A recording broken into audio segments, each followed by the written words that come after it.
বাংলা তৃণমূল না, মহারাষ্ট্রের মারাঠারা চাইছেন তিহার মুক্ত হোক অনুব্রত মণ্ডল। অনুব্রত 4-5টা করে মোদক খেতেন সিদ্ধিদাতার পুজোয়। মারাঠা পরিবার কেষ্টকে মিস করছে। কেষ্টর গড়ে মারাঠাদের বসবাস, তাদের উদ্যোগে চলছে সিদ্ধিদাতার পুজো। সেই গণেশ পুজোর জৌলুস কমেছে বিগত 2 বছর ধরে, কারণ তিহারে বন্দী রয়েছেন অনুব্রত মণ্ডল।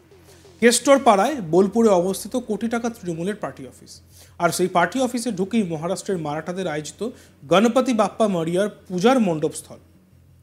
এই পূজাটি 10টি মারাঠা পরিবার মিলে আয়োজিত করেন। প্রায় 50 থেকে 60 জন সদস্য থাকে উপস্থিত।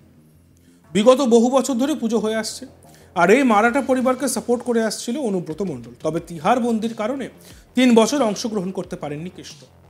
শ্রী গণেশ জয় ভবানী পূজা কমিটির মারাঠা পরিবারের সদস্যরা জানান যে কেষ্টদা নেই বলে আমাদের পুজোতে খামতি এসছে। আমরা চাই দাদা ফিরে আসুন। বাপ্পার কাছে প্রার্থনা করছি দাদা খুবই শীঘ্রই ফিরে আসবেন। উনি আমাদের পুজোর সঙ্গে থাকতেন। পার্টি অফিসে ঢোকার আগে আর বেরোনোর সময় বাপ্পাকে প্রণাম করে যেতেন। এমনকি মোদকও খেতে খুব ভালোবাসতেন। 4-5টা মোদক খেতেন। 11 দিন ধরে গণপতি বাপ্পার পূজার অর্চনা চলবে।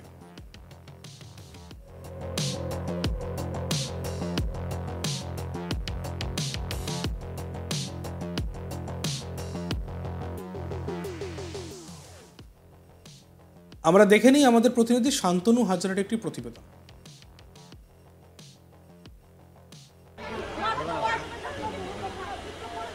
বীরভূম জেলার তৃণমূল কার্যালয়, যে কার্যালয়ে সিংহ রাজা বলা হতো, সে হচ্ছে অনুব্রত মণ্ডল।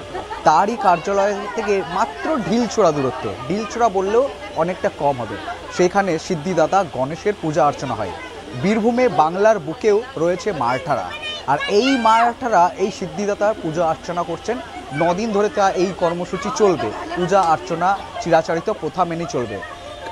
দেখা গিয়েছে যে হিন্দি ভাষীরা অনুব্রত মণ্ডলকে বিভিন্নভাবে কটাক্ষ করতে, বা সে কিন্তু এইখানে কিন্তু উল্টো নজিরবিহীন এক ঘটনা, যেখানে দেখা যাচ্ছে বাংলার বুকেও বীরভূম জেলাতে রয়েছে মারাঠা, আর সেই মারাঠারাও কিন্তু বীরভূমের যে জেলা সভাপতি, তৃণমূলের জেলা সভাপতি অনুব্রত মণ্ডল রয়েছে, তার এই গণেশ অর্চনার মধ্যে দিয়ে তিহার মুক্তি হতে পারে তার জন্যও তারা কিন্তু পূজা অর্চনা করছে। কারণ এই পূজা অর্চনাতে একটা সময় অনুব্রত মণ্ডল খোদ এসে প্রণাম করতেন, এমনকি দেখা সাক্ষাৎও করতেন। এমনকি 9 দিন ধরে যে পূজা অর্চনা চলতো, তত প্রত্যেক দিন দলীয় কার্যালয়ে আসার সময় এবং বের হওয়ার সময় সিদ্ধিদাতা গণেশকে কিন্তু তিনি পূজা করে প্রণাম করেই বের হতেন। কি বলছেন এই পূজা কমিটির মানুষজন, কিভাবে অনুব্রত মণ্ডল এই গণেশ সিদ্ধিদাতা পুজোয় কীভাবে অংশগ্রহণ করতে, সেইটা আমরা তার থেকেই জানতে চাইব। বীরভূমের তৃণমূল জেলা সভাপতি অনুব্রত মণ্ডল, উনি এই মুহূর্তে তিহারে বন্দী রয়েছে। উনি কি এই পুজোয় আসতেন? কি করতেন উনি আসতেন, পুজোতে আসতেন, দেখা করতেন, প্রণাম করতে, পার্টি অফিসে চলে যেতেন। ওনার সাথে এই মারাঠাদের, এই যে বীরভূমে বাংলার বুকে যে মারাঠারা রয়েছে, তাদের সম্পর্ক কেমন ছিল? ভালোই ছিল। আমাদের সাথে উঠা বসা, বাবা আমরা গণেশ পুজো করছি, সাহায্য ছিল আমাদের সাথে। উনি সহযোগিতা করতে আসতে। উনি যখন তিহারে চলে যায়, তারপর আপনাদের কি ভারাক্রান্ত হয়েছিলেন? হ্যাঁ, অবশ্যই হয়েছিল, মন খারাপ হয়েছিল। আমাদেরকে যে আমার জাত ভাই যে মারাঠি আছে, সবাইকে ওরা সাপোর্ট করতো। মানে গণেশ পুজোতে কাছে থাকে, সব কিছু ওরাই করতো। ওরা করে আমাদেরকে ভালো সাপোর্ট ছিল। তো আজ নাই বলে আমরা প্রতি বছর এই 2 বছর হল মিস করছি, আমরা প্রচুর মিস করছি। এই সিদ্ধিদাতার পুজোতে উনি নেই বলে কোনো জৌলুস হারিয়েছে বলে মনে করছেন বা হয়েছে এরকম? না, মানে আমাদের ব্যাপারটা হচ্ছে যে দাদা যখন ছিল আমাদের, আপনি হয়তো দেখেছেন যে পুজোটা জোর করে হতো, কিন্তু দাদা যাওয়ার পর 2 বছরে আমরা সেরকমভাবে পুজোটা মানে করছি ঠিক হয়েছে, কিন্তু ওরকম সেই যোগ্যতা মানে সেই ধরনের হচ্ছে না যে আগে যেরকম বড় ঠাকুর আনতাম আমরা, যে যেরকম ধরনের পুজো হতো সেরকম ধরনের আর পুজোটা। এক কথায় আমরা বলতে পারি সিদ্ধিদাতার পুজোয় একটা জৌলুস যে ছিল এখানে, যে জৌলুস, সেই জৌলুসটা হয়তো একটু হারিয়েছে। হারিয়ে গেছে।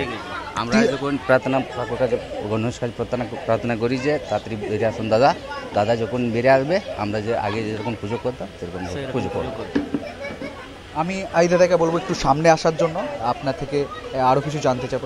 আমরা জানি যে বাংলার বাঘ বলা হতো বীরভূম জেলার, সকলের কাছে পরিচিত, দিল্লিতেও তার নাম এখন ডাক সেখানে দেখা গিয়েছে যে আমরা উত্তরপ্রদেশ মারাঠাদের সংগঠন মারাঠা থেকে, যেখানে বিজেপি শাসিত প্রদেশ রয়েছে, কখনো কখনো দেখা হিন্দিভাষীদের সঙ্গে একটা কটাক্ষ আক্রমণ, কিন্তু এখানকার বাংলার বুকে যে মারাঠারা রয়েছে অথচ তারাও কিন্তু আজ অনুব্রতর ফ্যান। কেন এরকম কেন? ভালো লোক ছিল, লোক তো সত্যি ভালো ছিল, দাদা ভালো ছিল বলে তো এত দূরে আমি আগালাম, না তো আমাদের ছোট পুজো হতো, আজকে দাদার জন্য বড় পুজো হলো, আবার ছোট পুজোতে এলাম আমরা। আমরা এই সিদ্ধিদাতার পুজো অর্চনার মধ্যে কি চাইবেন যে অনুব্রত মণ্ডল তিহার থেকে মুক্তি পাক? অবশ্যই অবশ্যই আসবেন, যত তাড়াতাড়ি আসবে, সামনে বছর এর থেকে ভালো পুজো হবে, বড় পুজো হবে, সবাই আসবে, আও লোক যেখানে আসবে। উনি কি এই পুজো শুনছি 9 দিন ধরে হয়ে থাকে এই সিদ্ধিদাতার পুজো অর্চনা, এই 9 দিনে উনি কি দেখা করতেন বা কিভাবে সহযোগ করতেন, কেমন ভাবে থাকতেন? যত সময় পেতো ওরা আসতো, প্রণাম করে যেত, একদিন অন্তর অন্তর, 2 দিন অন্তর অন্তর, যখনই সময় পেতো তখনই আসতো। দাদাকে যে গণেশ যে প্রসাদ থাকে মোদকটা দাদা খেত, দাদা বলতো যে খুব ভালো লাগে, খুব ভালোবাসতো দাদা, খুব ভালো লাগে। কথা বলতে পারি অনুব্রত মণ্ডলের গণেশ পুজোর প্রসাদের মধ্যে মোদক বেশ প্রিয় ছিল। হ্যাঁ, লোকপ্রিয়। দাদা বলতো যে খুব ভালো, আমাকে দিয়ে যাবে মোদকটা, দাদাকে পাঠিয়ে আমরা দিয়ে আসতাম মোদকটা, দাদা খেত একাই, একটা গোটা 4-5টা মোদক খেয়ে নিত দাদা একাই। এই মুহূর্তে আমি দাঁড়িয়েছিলাম যে ঠিক অনুব্রত মণ্ডলের আরও বেশ কিছু অজানা তথ্য উঠে আসলো। অনুব্রত মণ্ডল সিদ্ধিদাতার যে প্রসাদ মোদক, সেই মোদক খেতে ভালোবাসতেন, এমনকি 4 থেকে 5টি করে মোদক তিনি খেতেন। এমন 9 দিনের তিনি প্রত্যেক দিনই এখানে গণেশ সিদ্ধিদাতার কাছে তিনি মাথা নামিয়ে প্রণাম করে যেতেন। বাংলার বুকে রয়েছে মারাঠা, সেই মারাঠারা বীরভূম জেলাতেও রয়েছে মারাঠা পরিবার, সেই মারাঠারা কিন্তু অনুব্রত মণ্ডলকে মিস করছে। অনুব্রত মণ্ডল তিহার থেকে মুক্তি পাক, এমনটাই কিন্তু তারা পূজা অর্চনার মধ্যে তারা কিন্তু বক্তব্য মন্তব্য পেশ করছে। কেষ্টকে মিস করছে মারাঠারা, কেষ্টর গড়ে তাদের বসবাস, তাদের উদ্যোগে চলছে সিদ্ধিদাতার পুজো। সেই গণেশ পুজোর জৌলুস কমেছে বিগত 2 বছর ধরে, কারণ তিহারে বন্দী রয়েছেন অনুব্রত মণ্ডল। কেষ্টর পাড়ায় বোলপুরে অবস্থিত কোটি টাকা তৃণমূলের পার্টি অফিস, আর সেই পার্টি অফিসে ঢুকেই মহারাষ্ট্রের মারাঠাদের আয়োজিত গণপতি বাপ্পার পূজার মণ্ডপস্থল।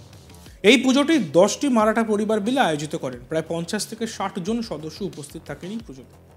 বিগত বহু বছর ধরে হয়ে আসছে এই পুজো, আর এই মারাঠা পরিবারকে সাপোর্ট করে আসছিল অনুব্রত মণ্ডল। তবে তিহারে বন্দির কারণে 3 বছর অংশগ্রহণ করতে পারেননি কেষ্ট।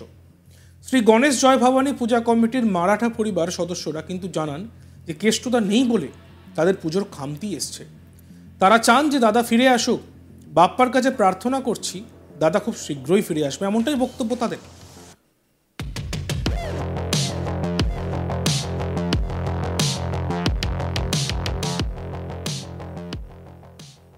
দেখতে থাকুন আজ তাক বাংলা, সাবস্ক্রাইব করতে ভুলবেন না।